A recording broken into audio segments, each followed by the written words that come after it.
everyone, and thanks for joining us here at Cloud Wars Live, where we explore today's digital business revolution by speaking with executives and thought leaders who are changing how the world lives, works, plays, learns, and dreams. Our guest today is Mark Kermisch, who's CIO and VP of Innovation at Red Wing Shoes, a remarkable company that's been around for more than a century, started off manufacturing boots, and now still makes thousands of pairs of boots and shoes every day, but also is a national retailer. So Mark, welcome to Cloud Wars Live, and thanks for joining us. Thanks, Bob. It's a pleasure to be here. Great. So, Mark, I just think, Red Wing Shoes is another one of those just incredible American success stories, 100 years in business, lots of changes, especially over the last handful of years. Could you just take us through where the company's been, where you are today and where you're headed? Sure. When I think about Red Wing Shoe Company, you hear the term unicorn often in the context of the startup world, right? These billion-dollar enterprises. I think in some cases, century-old companies are also unicorns. Yeah. If you think back, the average company on the S&P 500 has only got about a 50-year lifespan, and we've at least doubled that. Mm-hmm. And a lot's changed. We started out as a traditional manufacturer of work boots. We own our own tannery. We own our own manufacturing facilities here in Red Wing, Minnesota. We also have facilities in Potosi, Missouri. And we started actually going international in the 60s, which really opened up our world to what the opportunities were. Our very first country we went into business with was actually Libya, as oil fields in Libya started to open up. And then actually in the late 60s, we opened up our very first Red Wing shoe store in Salt Lake City. Which was a new way for us to get to market. And it was really spawned off of our customers driving us to where they wanted us to be. And since then, since the late 60s, we're now at 550 retail stores in the United States. We've got about another 40 stores across Europe and Asia. And they're a mix of work-based stores where you're mainly selling work boots and other safety equipment. And then there's a handful that are just focused on our fashion business, which are kind of our iconic heritage style USA made products. But I'd say that, the number one difference between where we were 50 years ago or even 10 years ago is if there's a way to get a product to market with a consumer, we do it. We're a wholesaler, we're a direct to customer through e-commerce, we're through retail. We have mobile trucks that we drive product out to work sites to sell off the back of. And we do pop-up shops now and again. So if there's a way to go to market, we're pretty much there these days. Yeah, Mark, and I really liked, how you put that a second ago, that the customers are driving you to be where the customers want you to be. That's, absolutely right. And I think we've seen it play out through retail distinctly in the last decade, where the consumers are now in the driver's seat, right? 10 years ago, it was merchants that were driving that. And you go out on these trend shows and they bring product to market and tell you what you wanted to wear. Now the consumer can say, no, this is what I want to wear, and this is how I want to buy it, where I want to buy it. And that's probably, at the tip of the spear for us, it's going digital. And being an old school company with 115 years of history, where guys would show up at a customer site with a bag of boots and say, look in my bag, this is what I got this spring. Bringing that consumer perspective in has been a change curve for us. But over the last 4 to 5 years, we've got a fabulous chief marketing officer named Dave Schneider, who really has brought that outside in perspective. And we've, reprofiled and created new customer journeys and started to understand that we serve everybody from your grandfather all the way down to your grandchild, and trying to go across those spans of generations where I've got to engage with the Gen Z that's now coming into the marketplace, and yet still be able to provide a hands-on experience for that boomer that might be replacing their hunting boots. Mm-hmm. So, Mark, you mentioned that you got a new CMO 4 or 5 years ago. You've been at the company a handful of years. So, what were some of the big challenges that you, as CIO and VP of Innovation, had to confront when you first arrived? So I think when I came in, my predecessor, I think he plowed the harder road, in that when he joined the company almost 12 years ago, IT was really a closet, right? I mean, we provided servers and desktops and maybe some software. He really started to bring the dialogue of, technology drives your business. and started to create some vision. And then when I came in, we had some really interesting vision, but all the projects were stuck. And they were stuck because our business wasn't engaged, our technology team was spread too thin. And we were really focused on doing things the way they'd always been done, right? Very waterfall, very linear approach, big requirements documentation. And then, of course, everything had to be Red Wings way, right? So we bought packages, and we said, okay, yeah, Oracle may have 10,000 clients, but they don't do it our way. So let's make Oracle do it our way. And so that was the core challenge was unsticking those projects, and it was educating our business on how they have to engage with technology, that it's not just to throw it over the wall, but I have to sit next to my technologists and co-create together. And then, and turning internally on the technology team, there was a lot of empowerment that we needed to shift. And it was the technologists have a voice, they need to be consumer focused, they need to be user focused, and we need to start to get out from behind our desks and actually co-create together with our organization, which was different for our teams. Mark, you've used that term a couple times of co-creation. I just think that's such a powerful concept today, right? And it seems like the best sort of companies that are really getting the digital thing have formed ways not only within their organization to co-create across what used to be internal boundaries, but also outwardly to customers. Are you finding some of that with Red Wing? Absolutely. And, I'm a big fan of open environments, agile development, user-centric design and creation. And, when I started to study these concepts probably 15, 20 years ago, having grown up through the startup community, startups did it because they didn't have enough money to buy furniture, right? They just bought tables and chairs and they sat in the open, and the marketing guy and the IT guy and the sales guy just happened to be sitting next to each other, right? And the irony is that all these open, formats and agile development were just natural because of this, bootstrap mentality. And taking that same approach within a corporate environment has been very successful for us. And by co-creating, you get shared accountability and shared buy-in and shared ownership of that outcome. And it allows our IT team and technologists to have a better understanding of what it's like to walk in the consumer's shoes. And it also gives some perspective back to our business of technology isn't easy, right? Even though we all live in the world of iPhones and apps, there's a lot of blood, sweat, and tears that goes behind making that a seamless experience. And so we've learned that it leads to better outcomes.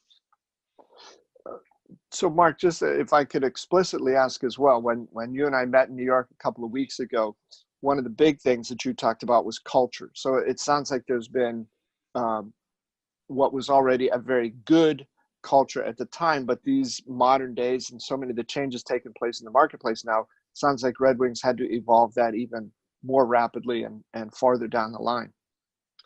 You're right. And I think one of the challenges that a century-old business can fall into is as trends come and go, they're like, well, we've seen that before and we survived.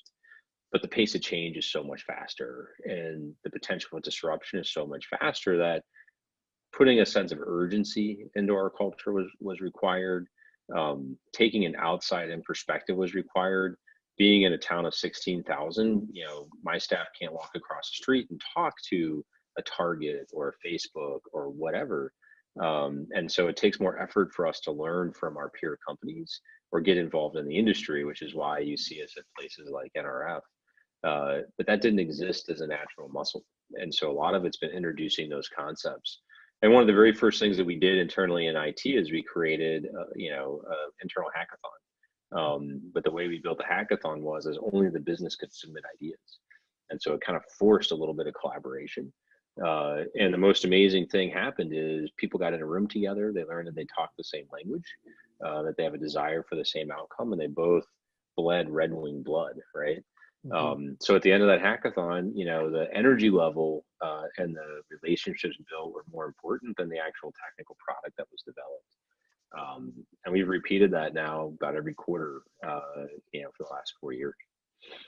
So it sounds like there's been a significant change in how the rest of the company perceives the IT organization, Mark. And I was thinking as you were describing that, it always sort of makes my heart skip a beat, or I don't know what exactly the reaction is, but it's not a good one when sometimes you still hear some CIOs saying, my job is to support the business. Like the IT team sits over here and is separate from the business. And if that's the mindset, then you'll be separate from the business rather than being interlaced within it.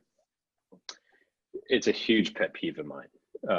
From my perspective, there's only a handful of leaders in any company that get to see how the whole company operates. Your CFO, your head of HR, and your CIO.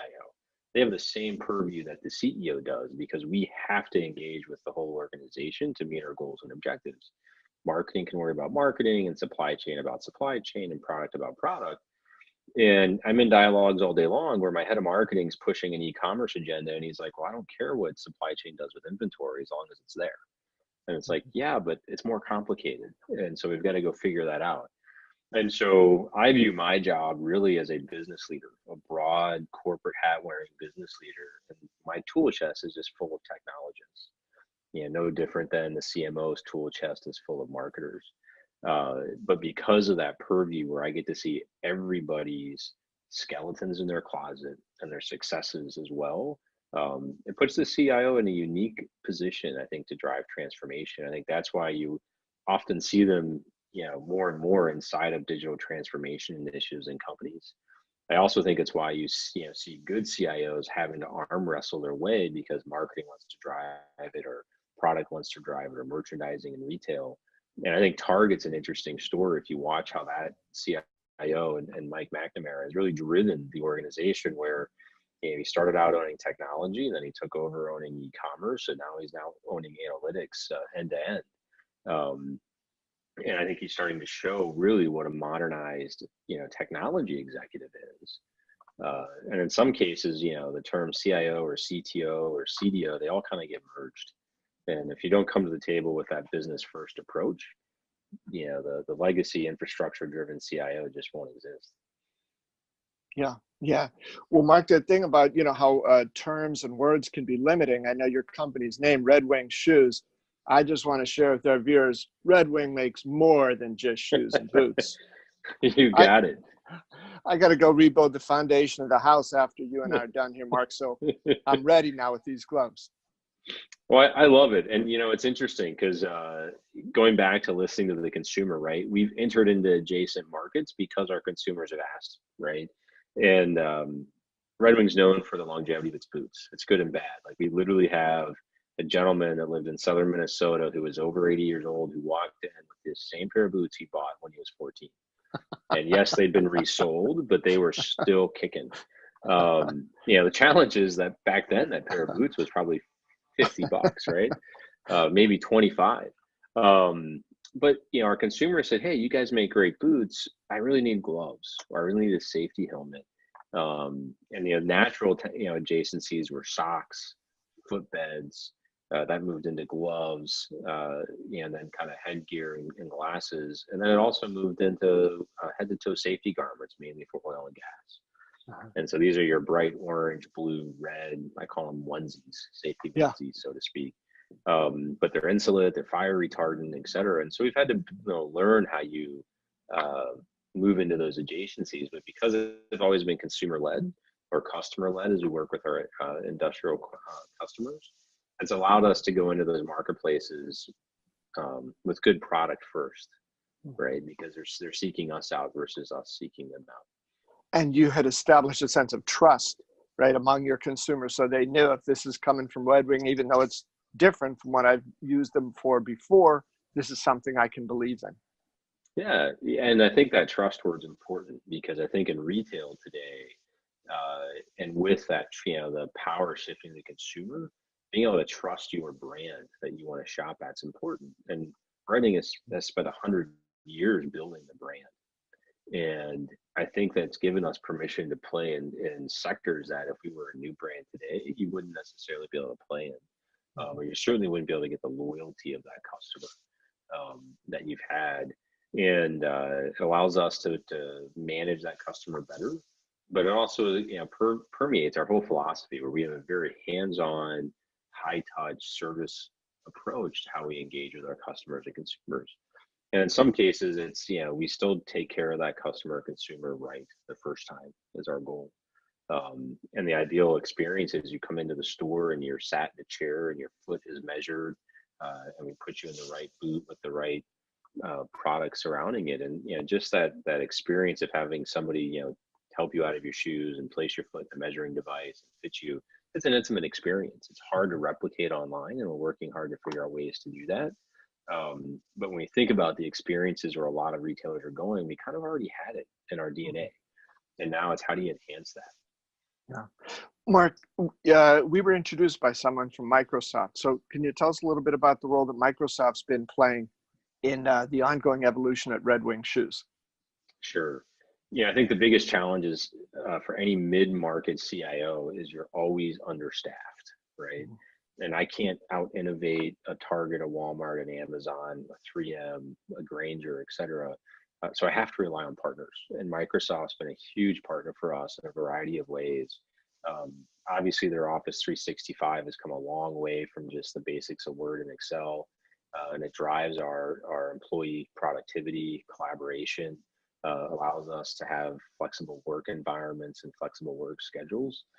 But on the flip side, on the back office side, they've really helped us around cloud computing, advanced analytics, deep reporting, and now they're pushing us into artificial intelligence and some machine learning. And being able to go to a single partner who has a vast network, and has built a business where they can scale up to your large Fortune 5 or Fortune 10s, but then scale down to that mid market, and you feel like you get the same treatment. When there's a lot of other vendors where if you're not in the Fortune 500, they really struggle to support you beyond the transaction. Yeah, Mark, that sounds like a compelling agenda. Some of those things you kicked out, the AI, machine learning, deeper into analytics and so forth like that. So what's next for you and your team? Yeah, there's a couple things that are next for us. So one is we're highly focused around collaboration because we do have a dispersed workforce. We've got 2,300 employees. 50% of them are in the field, either working in retail or out in the sales field. 10 to 15% are international based, and then the rest are kind of spread along corporate entities. And collaboration has become so critical from the sales process to the service process to the consumer experience. So using Microsoft Teams is what we've anchored towards to really help us with that. And that platform is enabling us to not only provide instant messaging capabilities, access to corporate documents, but also to publish information like yesterday's sales, so daily sales reports, inventory positions, executive dashboards. And what's great about it is, Microsoft tests that in their own retail environment first. And so, as you probably saw it in our app, they're starting to push even frontline worker capabilities like shift management, shift swapping, and some light workflow, which again, now I don't have to go develop that. I can just take advantage of it. On the machine learning and AI side, we've really kind of got three things that we focus on. Enhance consumer experiences. So can I have a consumer take a picture of a boot and be able to know what year that boot was manufactured, what color the leather was, and then be able to say, here's the shoe cream you should purchase. Or they take a picture of their outsole and we can tell them, hey, that outsole is worn out. Here's the cost and the process to start getting that boot resold. The second area is around quality, and that's mainly within our manufacturing facilities. And so using vision capabilities in combination with machine learning and artificial intelligence is, can I detect quality issues as I'm manufacturing a product and be able to catch that product early enough that it reduces my cost to fix the defect? Or in the case of our leather, can I help determine the quality of the leather before I put it through the cost of finished tanning? And then from there, be able to create better sorts of that leather quality so I can put the highest grades into my Red Wing footwear and potentially find other uses for those lower grades. And it's a pretty interesting concept because leather's like our skin, right? It has bug bites and scratch marks, and their version of tattoos is a brand from the cattle rancher. But all of those things have to be factored in because when you put a boot on your foot, you don't want those things visible necessarily. And so there's a lot that I've learned in my short tenure here that goes into tanning leather. And then the last is around productivity, right? It's back office productivity, front office productivity. as well as within our manufacturing. So how can I use that technology to shorten cycle times, to automate work, to provide better information for decision making? And again, I don't have the depth of talent or the money to acquire that talent to build those capabilities on our own. And Microsoft gives us a framework to take that to the next level. Well, Mark, sounds like an exciting agenda coming up. And thank you so much for making the time to share some of the story about what Red Wing Shoes is doing and where you folks are headed. Absolutely, Bob. It's been a pleasure. Well, again, Mark, thanks so much. And thanks to all of you for listening. And please come join us again here at Cloud Wars Live, where we talk about the wild things going on in this rapidly changing digital world of ours and how it's changing every facet of our lives. Please share your feedback with me at bobevanspa@gmail.com. We'll look forward to seeing you next time.